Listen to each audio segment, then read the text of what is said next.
आपने पूछा स्टीम कितनी देर ले सकते हैं?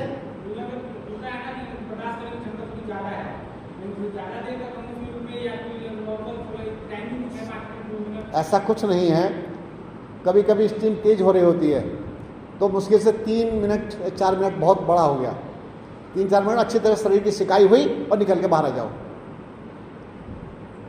हो गया। और एक मेरे को गैस बनती है तो मैंने एक नाड़ी से देखा तो उसमें देख के पता कि मूंग की दाल बनता है, मैंने छोड़ दिया तो लाभ। अच्छा, तो ये सही है? पर मैं कहूँगा अगर गैस बनती है तो किसी भी प्रकार की दाल नहीं खाना, ठीक है? दालें बंद ही कर दीजिए, हरी सब्जियों पर आ जाइए, हरी सब्जी के सूप पर आ जाइए, खीरा लौकी का जूस इन पर आ जाइए, तरबूज का रस पीजिए, पेट साफ होगा। नाशपाती आने वाली है, नाशपाती का जूस पीजिए, सारी आंतें धुल करके साफ हो जाएंगी, आप ठीक हो जाएंगे, गैस खत्म।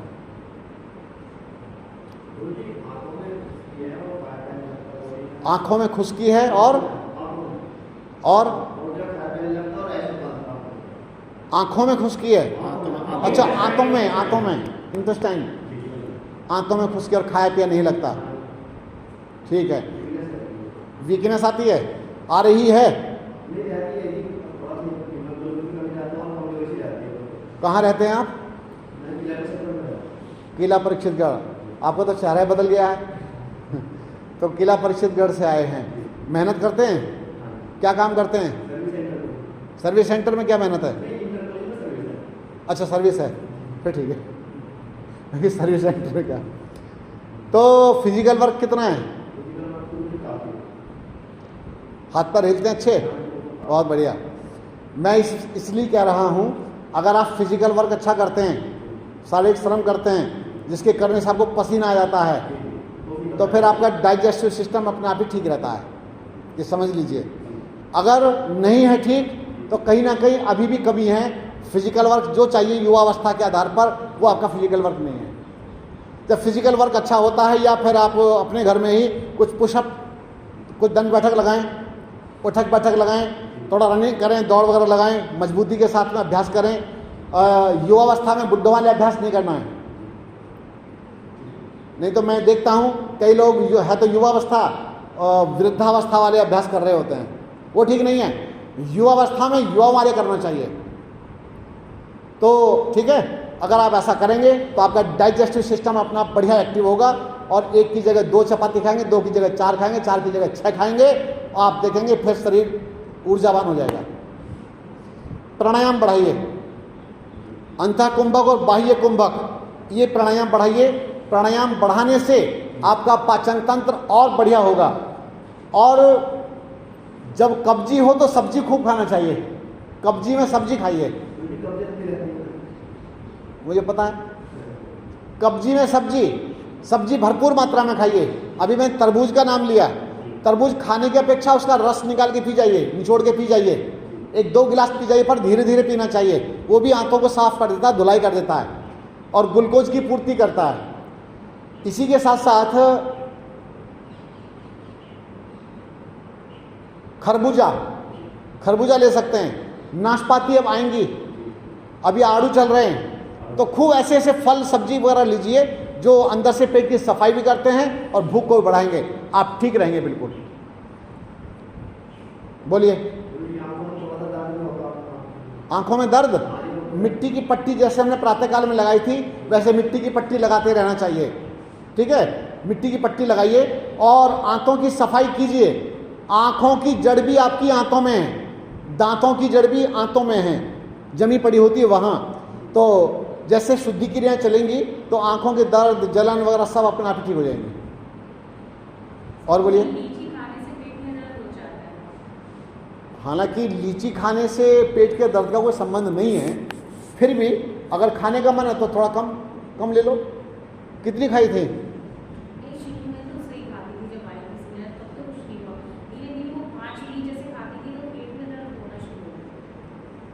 वैसे समझ नहीं पा रहा हूँ, क्योंकि लीची खाने से पेट का दर्द का क्या संबंध है।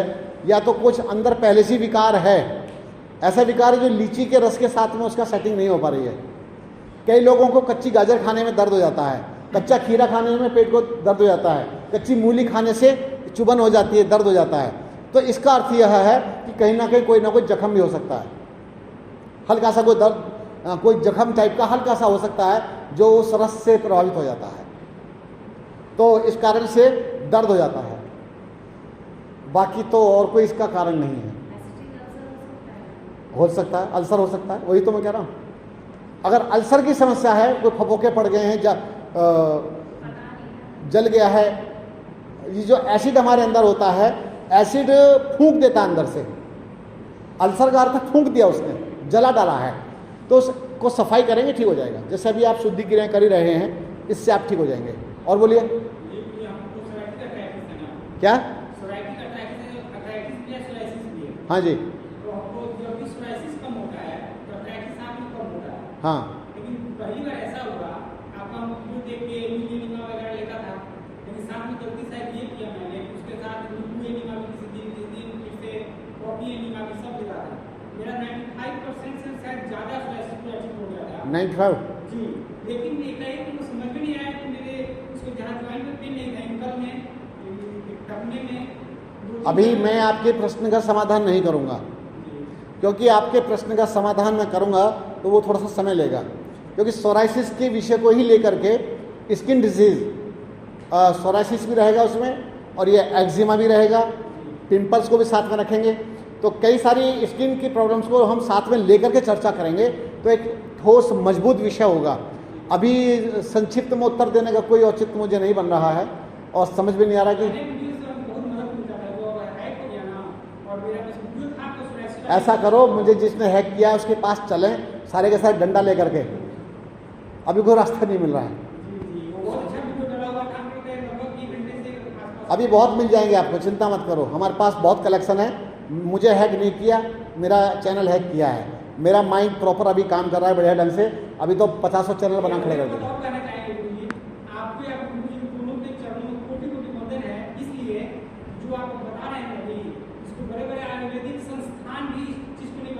भैया ऐसा मुझे नहीं पता, नहीं कुछ भी जी जी जी ये पहला चीज बताया, एक किसी ज्ञानी ने बताया था, सुना था, अभी तक मेरे दिमाग में नहीं था कि ज्ञान और साइंस अलग है। तो ये ना कहे कि साइंस का मतलब विज्ञान होता है, जो विज्ञान विशेष ज्ञान जो किताबों से नहीं मिलता है, हमको चलिए गुरुजी ने इसको सिद्ध किया है। ठीक है, अभी ऐसा है, ये लंबा विषय हो जाएगा। आपका जो सब्जेक्ट आएगा ना स्किन वाला, हम पहले उसके समाधान की तरफ बढ़ेंगे, ताकि आपको नॉलेज भी हो, उसकी जानकारी भी हो जाए, और वो ठीक कैसे होगा, उसकी जड़ें कहाँ छिपी पड़ी हैं, उसकी जड़ें क्यों कहाँ छिपी पड़ी हैं और क्यों बार बार उखड़ के आ जाता है, उस पर हम चर्चा करेंगे स्किन के बारे में। सॉरी पसीने वाला जो है ना, क्लियर नहीं हुआ। आप पूछ लीजिए। पसीने में नहाते हैं ना, जैसे हाँ जी, तो पसीना हो तो नहाते हैं, तो उसमें हमारे अभी 1 साल पहले 26 साल का लड़का था जी, जो खेत में काम कर रहा था। हाँ जी, और ट्यूबवेल पे गया, ट्यूबवेल पे वो नहाने लगा उसी पसीने के अंदर, और उसको हॉस्पिटल में इतने लगे, उसकी बात मेरे हमारे सामने की बात है। उसमें क्या हुआ, कैसे हुआ? ऐसा है, उसे किसी न किसी प्रकार का अलग से रोग रहा होगा। एक बात, कोई ऐसी समस्या रही होगी जिसके कारण से उसका तालमेल नहीं बन पाया, वरना आज तक हमारे सामने, क्योंकि 30-32 साल तो मुझे काम करते करते हो गए हैं, अभी तक ऐसा कुछ हमारे सामने नहीं आया। मेरे गुरुजी को भी लंबा समय हो गया, तो कुछ दूसरे कारण रहे होंगे, उसकी मैं नहीं कह सकता।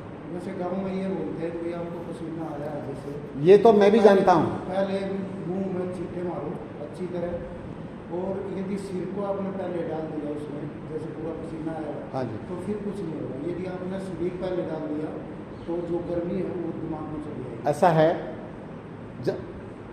सिर से डालेंगे पानी, पहले सिर से ऊपर से मुँह धो पहले। हाँ तो सिर से पहले। अच्छा, नहाता कहाँ से है आदमी? हाँ, सिर से नहाएगा ना? नहीं, पहले वो उसके अंदर ऐसे ही चला गया ना शरीर से, और फिर डुबकी मारी उन्होंने। सामान्य व्यक्ति जो होता है, अगर बुद्धि से काम ले थोड़ा सा, तो पहले बैठता है ऐसे छींटे मारता है मुंह पर। उसके साथ क्या हुआ, वहाँ भी हुई थी बात, जब इकट्ठे हुए थे। हाँ जी, हाँ जी, तो जैसे हमारा ट्यूबवेल चला हुआ है, जी, तो जब गया तो पहले उसने अपने पैर और ये डाले इधर से। उसने समय में काफ़ी लगा दिया होगा। पहले उसने ऐसे डाला ना, तो फिर उसने कुछ की मारी, तो गर्मी सिर पे चढ़ गई उसके, हाँ वो सिर में चढ़ वो गई। ठीक नहीं था फिर, तो उसका क्लियर थोड़ा सा तरीका गलत रहा उसका, तरीका गलत रहा। आपके सिर में दर्द रहता है और डकारें आती हैं, एसिडिटी की भयानक बीमारी है। एसिड अगर अंदर है तो डकारें भी आएंगी, क्योंकि खाना पच नहीं रहा पूरा, और दूसरा नंबर वहीं से गैस होगी जो सिर की तरफ टकराती है। आप कहाँ जा रहे हैं? तो सिर पर टकराएगी और सिर को भारी कर लेगी, जकड़न कर देगी।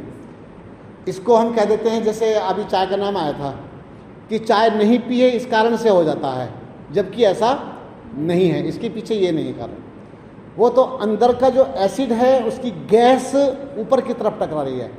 एक साइकोलॉजी है कि हमने चाय पी और वो गैस नीचे दब गई, थोड़े समय के लिए एक चाय गरम गरम पेय पदार्थ के माध्यम से वो नीचे की तरफ दब गई, तरफ हो गई है, उसके बाद में आपका सिर हल्का लग रहा है, बाकी उससे आप ठीक नहीं हुए हैं। चाय कोई ट्रीटमेंट नहीं है सिर दर्द का, बल्कि परमानेंट बीमारी बनाने का एक साधन है। आप कभी भी सिर दर्द से मुक्त नहीं हो पाएंगे, ठीक है। परंतु अब एक ऐसे ट्रैक पर आप आ गए हैं, एक ऐसे रास्ते पर आ गए हैं जहां आकर के मुझे लगता है कि पूरा समाधान होने होना है। कई मान्यताएं, कई सारी बातें, कई सारी चीज़ें ये सामने आएंगी और उनका समाधान करने का प्रयास करेंगे। जैसे अच्छा,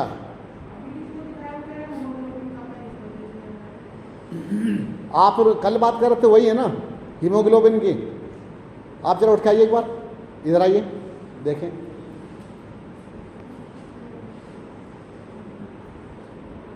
आपके नाखून कैसे देखूंगा? आपके तो रंग बिरंगे नाखून है। सूजन सारी जगह है।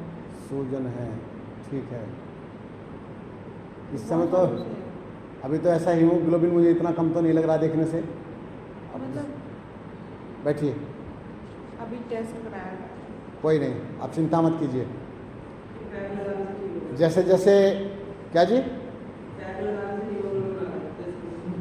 ये सही कह रहे हैं, वो गलत नहीं है ये बात, क्योंकि जब हम मिट्टी का लेप लगाते हैं ना, मिट्टी ब्लड सर्कुलेशन बढ़ाती है, जमा हुआ जो ब्लड होती है उसको चालू कर देती है, तो बहुत अच्छी है ये। तो हीमोग्लोबिन अपने आप ही नियंत्रित होना प्रारंभ हो जाएगा और ब्लड भी सही बनना शुरू हो जाएगा। जो जैसे आज आपने खाना खाया, कई लोगों को तो लगा होगा कि आप बकबका खाना खा रहे हैं या कुछ ऐसा खा रहे हैं, ना नमक है, ना मिर्च है, ना कुछ ही नहीं है। पर इसमें जो कुछ नहीं है ना, बस यही सब कुछ है। क्योंकि आप जो घर में सब्जी बनाते हैं, मुझे एक बात बताइए, चलो पूछूं आपसे मैं, वंदना से शुरू करता हूं। वंदना, हल्दी क्यों डालते हैं सब्जी में? एक मिनट, अभी सुनो। एंटीबायोटिक, एंटीबायोटिक से क्या होगा? डिटॉक्सिफिकेशन, पक्का। एक तो कलर के लिए, एक तो कलर की बात है, एंटीसेप्टिक है, हल्दी एंटीसेप्टिक होती है। तो क्या हमारे शरीर के अंदर सेप्टिक हो रहा है? सुनिए, क्या हमारे शरीर में सेप्टिक हुआ पड़ा है कि जिसके कारण से हम हल्दी सेवन करना चाह रहे हैं? दूसरी बात, हल्दी गर्म होती है, ठंडी होती है? गर्म होती है, पक्का। तो गर्मी में हल्दी क्यों खा रहे हैं? अगली बात आ गई। अब चलो दूसरी तरफ चलते हैं। जीरा, जीरा क्यों डालते हैं सब्जी में? सॉरी, हीमोग्लोबिन बढ़ाता है। क्या कम है हीमोग्लोबिन आपका? नहीं, फिर क्यों खा रहे थे? अरे यही तो समस्या है, हमारी रसोई में जितने मसाले भरे पड़े हैं, बीमारी की जड़ भी हैं। सच मान लीजिए मेरी बात को आप। अब आप कहेंगे ये कैसे हो सकता है, हमारे मसाले इतनी बीमारी की जड़ कैसे हैं? आपको ये पता ही नहीं कि मसाले डाल क्यों रहे हैं। अच्छा चलो पूछता हूं, नमक क्यों डालते हैं? बताइए, क्या परमात्मा को इतनी अकल थी या नहीं थी कि जो प्रकृति माता को लौकी के अंदर पहले से नमक डाल के भेजती? तोरई के अंदर भी नमक पहले से लगा हुआ चला आता। हम लोगों ने अपने स्वाद के अनुसार, जीभ को जैसा अच्छा लगता है वैसे सेटिंग कर लिए पूरे परिवार ने, और हम भिन्न कितने मसालों की भी खिचड़ी बना करके, कई प्रकार के मसाले, इतने सारी मसालदानी होती है, उसमें से सब चीज़ें डालते हैं। हींग भी डाल रहे, क्यों डाल रहे थे हींग? गैस तो थी भी नहीं आपको। तो हम सच बता रहा हूं आपसे कि हम बहुत सारी अनावश्यक चीज़ें, ये सब चीज़ें अनावश्यक हैं, हमारी शरीर में क्यों जा रही हैं? मैं तो कहूँगा ये औषधियाँ हैं सारी सारी, पर लेकिन औषधियाँ जो खा रहे हैं आप, यूं ही खा रहे हैं। वही मसाले आपके अंदर एसिड का निर्माण कर रहे होते हैं, वही मसाले आपके डाइजेशन पर भी गलत प्रभाव डाल रहे होते हैं। चलिए, जैसे हमने उबली हुई सब्जी आपको खिलाई है, किसी भी प्रकार से आपके पाचन तंत्र पर गलत प्रभाव डाल नहीं सकती है। डलवा के दिखा देना, कुछ था ही नहीं इसके अंदर। तो इसी प्रकार से अगर आप बिना मसालों की हाफ बॉयल यूं ही सब्जी बना के खा लें, आपको बताता हूं कि आपका जो शरीर है ना, बच्चे की तरह से लचीला बन जाएगा, फ्लेक्सिबल। वृद्धावस्था के लक्षण तक खत्म हो जाएंगे। क्या बात करते हैं? कुछ समय आप मेरी बातों पर चल के तो देखिएगा, जो आपका ये पेट बढ़ गया है, इतना ये जबरदस्ती का हो रहा है, ये सब छटनी हो जाएगी अपने आप ही, केवल नमक हटाते ही।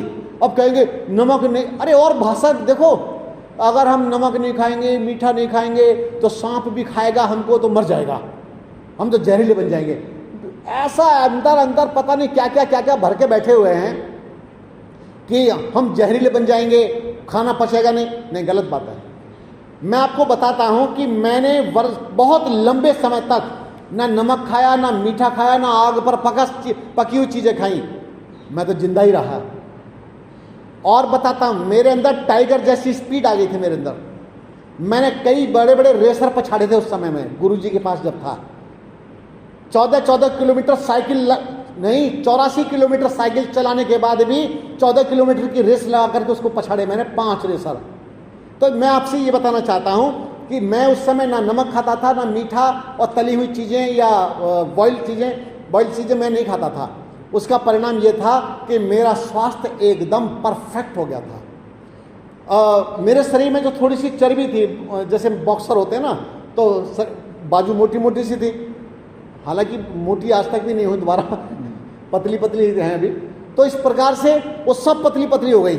मेरे जो ये मांस चढ़ा था वही सब छटनी होगी मेरे शरीर की, लेकिन स्पीड निकल करके आ गई। मैं आपको ये बताना चाहता हूं कि अगर आपकी 60 साल की भी आयु हो गई है, आप अब से ही गियर बदलने प्रारंभ कर दीजिए। नमक हटाते ही बीपी गया। बीपी की बीमारी तो एक ही झटके में नमक हटाती चली जाएगी। पाइल्स की बीमारी मिर्च हटाती चली जाएगी। कई सारी बीमारियां जो आपके अंदर हैं, मसाले रोकते ही आपके अंदर की कई बीमारी अपने आप साफ हो जाएंगी। हालांकि मेरी बात सुनने में आपको हो सकता है कड़वी लग रही हो, लेकिन ये फैक्ट है। हम जितने भी पशु पक्षी जानवरों को ऐसे घूमते हुए देखते हैं, जिन्हें मनुष्य खाना बना करके नहीं खिलाता, वे सब ठीक हैं, उनका कोई डॉक्टर नहीं है।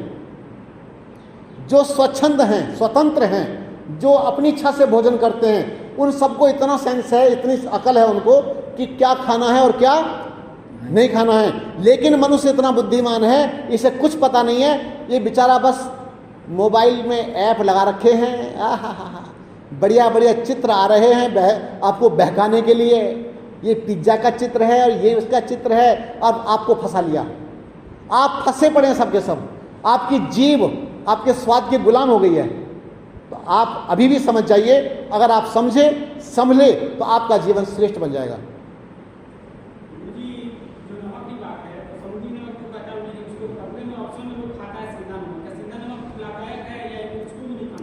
मैं ये कहता हूं कि अगर शरीर में अभी आवश्यकता नहीं लग रही तो उस समय आवश्यकता नहीं। कहते हैं आयोडीन की आवश्यकता पड़ती है। आपको जितने भी पोषक तत्व चाहिए, फल सब्जी आदि से सब भरपूर मात्रा में उतने पोषक तत्व आपको अवश्य मिलते रहेंगे जितना एक आपके शरीर को चाहिए। चलिए, धन्यवाद। आगे की क्रियाओं में बढ़ेंगे।